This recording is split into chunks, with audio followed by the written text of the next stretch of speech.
For the first time in Family Feud history, Steve Harvey stopped the game, lowered his microphone, and walked toward a woman in the audience. The studio fell silent. The cameras kept rolling, but no one was watching the score anymore. They were watching something far more powerful unfold. What happened next wasn't scripted. It wasn't rehearsed. It was raw, real, and it changed everyone in that studio, including Steve himself.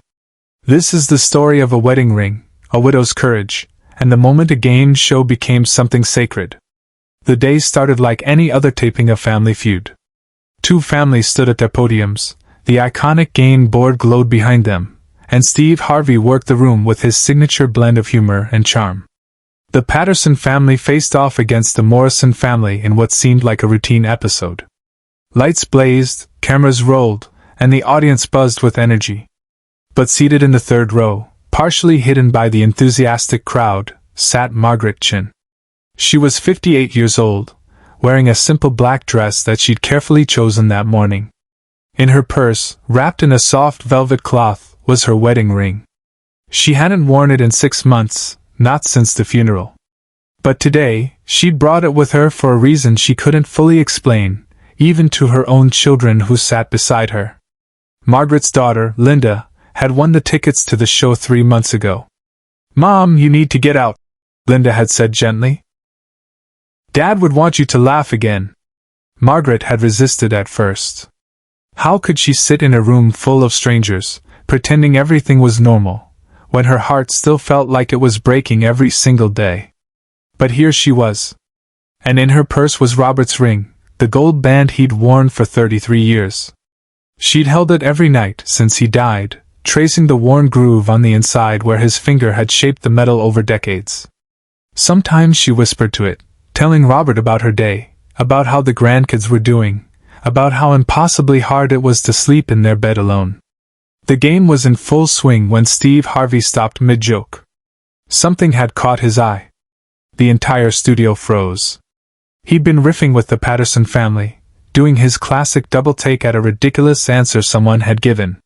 The audience was laughing, the families were engaged, everything was going exactly as it should. But then Steve's gaze drifted to the audience during a commercial break, and he saw her. Margaret wasn't crying loudly. She wasn't making a scene. But Steve Harvey had been reading audiences for decades, and he recognized that particular kind of pain. It was in the way she held herself, the way her smile didn't quite reach her eyes, the way her daughter kept glancing at her with concern. During the break, a producer approached Steve with the standard rundown for the next segment. But Steve wasn't listening. "Who's that woman in the third row?" he asked, pointing. "The one in black." The producer glanced over. "I'm not sure. Just an audience member." "Why?" "Find out," Steve said quietly. "Something's not right." What happened in the next 5 minutes would later be described by crew members as pure Steve. While the makeup team touched up his face and the families prepared for the next round, Steve walked into the audience. Cameras weren't rolling. This wasn't for the show. He just needed to know. He knelt beside Margaret's seat. "Ma'am, I'm Steve Harvey," he said, though of course she knew who he was. "I hope this isn't too forward, but are you okay?" Margaret looked up at this man she'd only ever seen on television, and something broke inside her. Maybe it was his genuine concern. Maybe it was the exhaustion of holding it together for so long. Maybe it was the weight of the ring in her purse. Whatever it was, the tears came. "I'm sorry," she whispered. "I shouldn't have come. My daughter thought it would help. But I don't know if anything helps anymore." Steve didn't rush her. He didn't offer empty platitudes.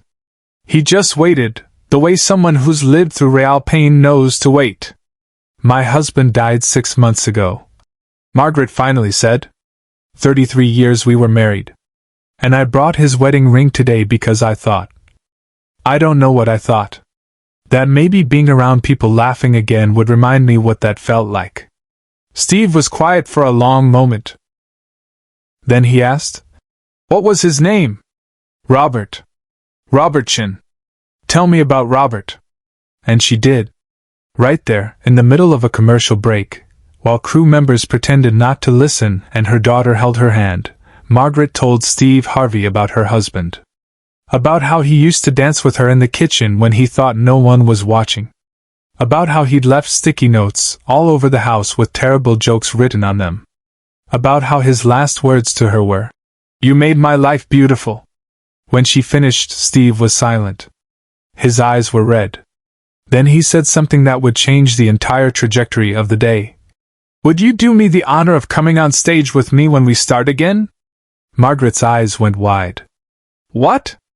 No, I couldn't. I'm not. Ma'am, with all due respect, you're exactly what this show needs today. We spend so much time up there playing games and making jokes, but real life isn't a game. Real life is what you're carrying. And I think Robert would want his story told. Would you let me help you tell it?" Subscribe and leave a comment, because the most powerful part of this story is still ahead. Margaret looked at her daughter, who was nodding through her own tears. She looked at her son, who squeezed her shoulder. And then she reached into her purse and pulled out the velvet cloth. She unwrapped it slowly, revealing the simple gold band that had lived on Robert's hand for 3 decades. "Okay," she whispered. "For Robert." The production team was confused when Steve asked them to make an unscheduled change. "I need to do something different this taping," he told the director. "Trust me on this one." They'd worked with Steve long enough to know when he was serious. The director nodded. "Whatever you need." When the cameras started rolling again, the audience expected the game to resume. The families at the podiums were ready for the next question. But instead, Steve Harvey walked to center stage and did something unprecedented. "Ladies and gentlemen," he said, his voice different from the usual playful tone. "I'm about to break every rule of this show. But some things are more important than rules." He gestured to the audience. "Margaret, would you please come up here?" Behind the scenes, Steve made a decision that defied every producer's expectation. He was about to turn a game show into a memorial service, and no one could stop him. Margaret stood on shaking legs. Her daughter had to help her into the aisle. As she walked toward the stage, the audience began to understand that something extraordinary was happening. The usual whoops and cheers died away. In their place came a profound silence, the kind of silence that holds sacred space for something real. Steve met her at the stairs and took her hand, steadying her as she climbed onto the stage. He led her to center stage, right between the 2 family podiums. The families, still not entirely sure what was happening, watched with rapt attention. "This is Margaret," Steve told the cameras, the studio audience, and eventually the millions who would watch this moment. "And she's going through something that a lot of you watching might understand. She lost her husband 6 months ago. His name was Robert." Margaret stood there, clutching the wedding ring in her hand, and Steve continued. "Now, I've hosted a lot of shows. I've made a lot of people laugh.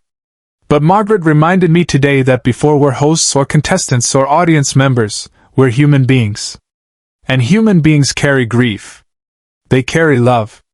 They carry memories that don't fit into neat little segments between commercials." He turned to Margaret. "Tell us about Robert's ring." Margaret looked down at the gold band in her palm. When she spoke, her voice was soft but clear. "He never took it off. Even when he was in the hospital at the end, even when his fingers were so swollen they had to cut it off before he died, he kept saying, 'Don't lose that. Give it back to me.' He thought he was going to get better, you see. He thought we'd have more time." The studio was absolutely silent. Not the awkward silence of discomfort, but the sacred silence of recognition. Every person in that room either knew this pain or loved someone who did. "What did Robert do?" Steve asked gently. "He was a middle school science teacher. For 30 years he taught kids about stars and planets, and how the universe works. He used to say he was teaching them to dream bigger than their circumstances." Margaret smiled, a real smile this time. "He believed every kid could be anything they wanted to be. He must have said that 1,000 times. And what did he teach you?" Steve asked. Margaret looked up at him, tears streaming freely now. "He taught me that love isn't about the big moments. It's about the small ones. The notes. The dances. The way he'd make me coffee every morning exactly how I liked it. The way he'd still hold my hand in the car after 33 years, like we were still dating. Steve nodded slowly. Then he did something that made the entire crew scramble. He took off his suit jacket. The expensive, perfectly tailored jacket that was part of his signature look. He draped it gently around Margaret's shoulders. "Ma'am, I want you to have this," he said quietly. "Not because it's worth anything special, but because I want you to remember this moment. The moment you stood up here and told the world about Robert. The moment you refused to let grief have the final word." Margaret clutched the jacket around her shoulders, and then she did something that no one expected. She held up Robert's ring to the light and spoke directly to the camera. Robert used to tell his students that we're all made of stardust. That every atom in our bodies came from stars that exploded billions of years ago. He said we're all connected to everything that ever was and ever will be. She looked at the ring, then at Steve. I didn't understand what he meant until he was gone. But now I know. He's still here. In this ring. In me. In every person he ever taught or touched or loved. But this is the moment no one in the studio, and no one watching at home, ever saw coming. Steve Harvey, the man who made millions laugh every week, stood on that stage with tears running down his face. "Margaret, can I tell you something?" he asked, his voice thick with emotion. She nodded. "I lost my father 12 years ago. And I thought I was supposed to move on, supposed to be strong, supposed to keep going like nothing happened. But you just taught me something I needed to learn."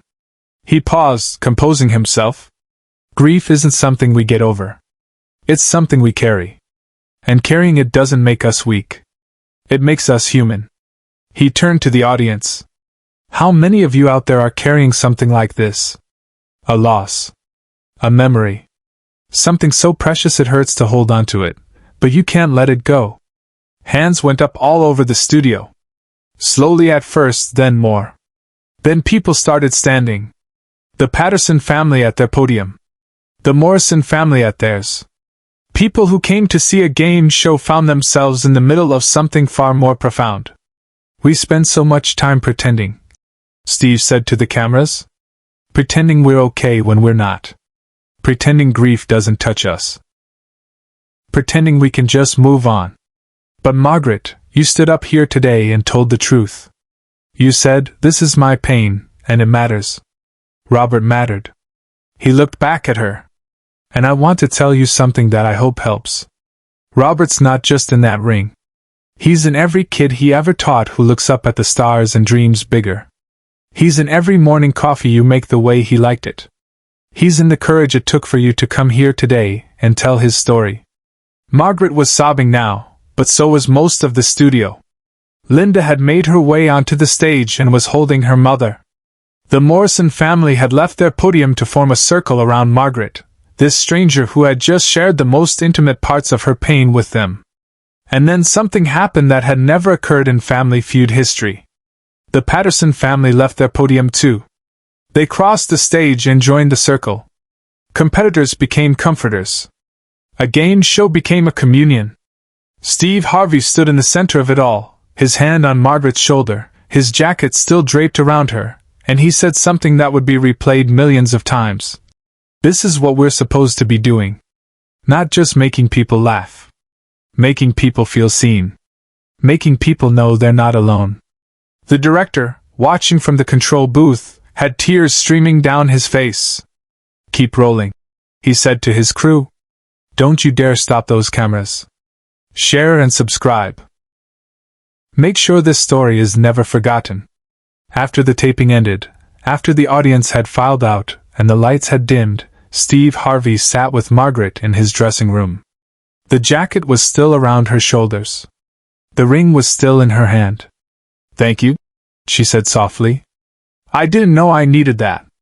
"I didn't know I needed it either," Steve admitted. "You reminded me why I do this. It's not about the jokes or the games or the ratings. It's about the moments when we stop pretending and just be real with each other." Margaret carefully wrapped the ring back in its velvet cloth. But before she put it away, she pressed it to her lips one more time. "I love you, Robert," she whispered. Then she looked at Steve. "He would have liked you." Steve smiled. "I wish I could have met him." "You kind of did," Margaret said. "He's in every act of kindness. Every moment of truth. Every time someone chooses love over fear. You met him today." In the weeks that followed, that episode became the most watched Family Feud segment in history. Not because of the game, but because of the truth.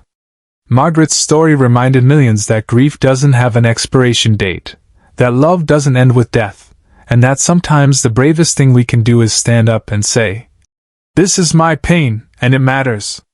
Steve Harvey kept a photo from that day in his dressing room.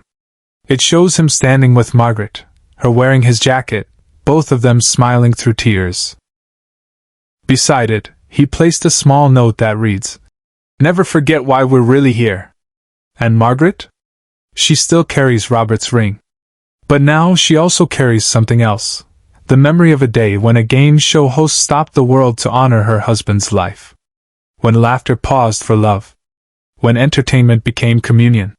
That's the power of choosing humanity over protocol. That's the legacy of Steve Harvey. And that's why Margaret's ring will always mean more than gold.